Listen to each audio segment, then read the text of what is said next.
Hey engineers!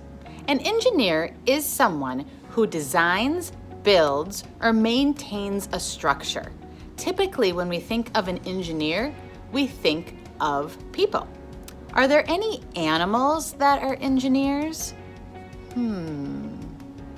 One of the smartest engineers in the animal world is the beaver. Let's take a moment and learn a little bit more about the smartest animal in fur pants. One of my favorite things to do on this channel is to get you to look at the world you know in a different way. To take something you thought was ordinary and show you why it's extraordinary. Today, I'm in Alaska, and you're never gonna look at beavers the same way again.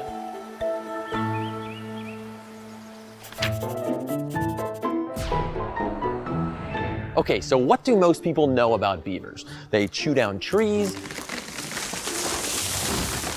they build dams, but what most people don't know is that without beavers, North America and much of the world would be completely different than it is today. Beavers are one of the ultimate keystone species, a plant or animal that's so important to an ecosystem that without it, it would basically break.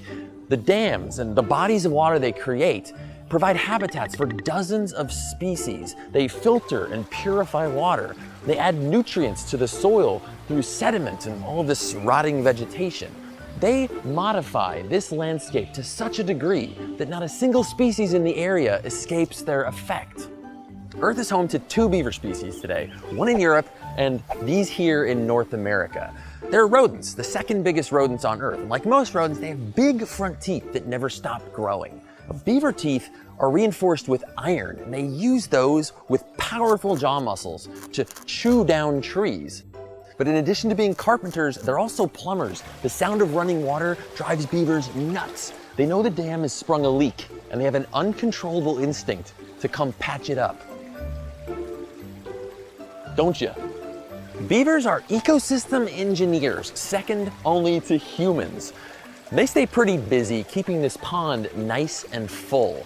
Sure, their constructions can cause a few headaches for us, but no beavers can be an even bigger problem. Before European colonists arrived, there were as many as 400 million beavers in the US and Canada. North America was covered with tens of millions of beaver dams. Imagine between 5 and 30 beavers on every kilometer of stream or river on the whole continent. That's a lot of beavers. But over a few hundred years, they were almost hunted to extinction. Beavers were big business. They were trapped for fur, mostly to make hats, but also for sacks on their butts full of castoreum, a pungent substance used in perfumes. The British Hudson's Bay Company even tried to eradicate beavers from the Pacific Northwest, figuring with no beavers left to hunt, the United States would stop its westward expansion. Wherever pioneers went, they killed every beaver they could find, despite the fact that beavers were responsible for most of the farmland in the West.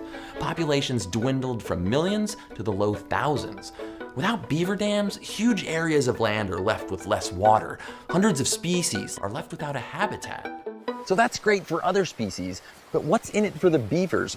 Why do they build these? Well, for beavers, the ponds created by their dams are a place to build a home, called a lodge. They can raise their young and keep away from predators because they might be awkward on land, but they are masters in the water.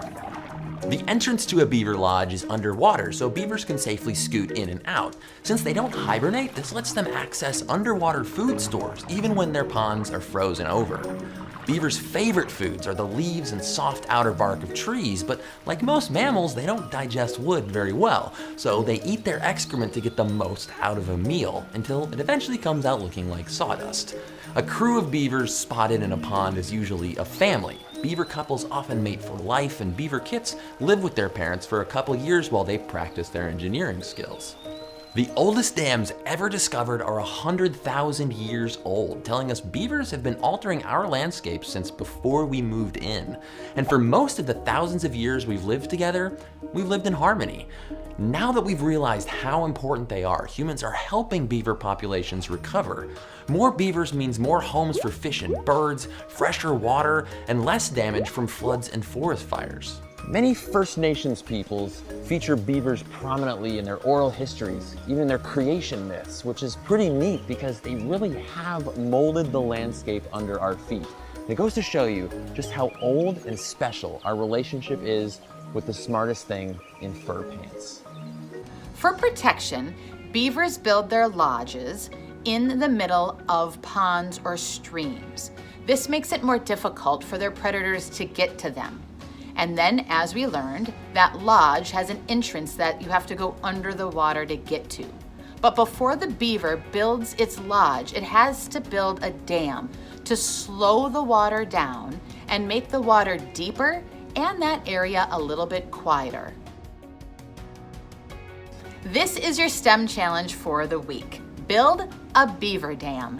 Build a structure that either stops or slows down the flow of water. Your dam must block as much water as possible. Let's take a look at your directions. For the Build a Beaver Dam STEM Challenge, you are to design and construct a beaver dam that will block the water from coming through.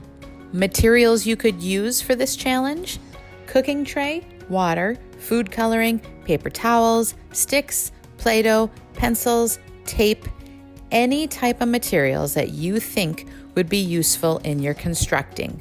You don't have to use anything on this list. It's just a list of ideas to get you started. For my beaver dam materials, I'm going to use some sticks, a few math books, a cooking tray, some Play-Doh, a cup of water, food coloring, and some napkins. Let's see how it turns out. All right, so I made my beaver dam, and then what I did was I put some food coloring into my water so it's a little bit easier to see if it leaks or if it holds back the water flow. I've also ramped up, I have my tray at a slant so that the water has the gravity to pull it down past the beaver dam. And I put a napkin down at the bottom so we can easily see if my beaver dam is successful. Here we go. Uh-oh. Oh, now it's time to make some modifications. As you work through this challenge today, remember to do the 5 things that engineers do. They plan, they create, they test, they evaluate, and they improve. I need to go make some modifications because I need to improve my beaver dam. We are excited to see how yours turn out.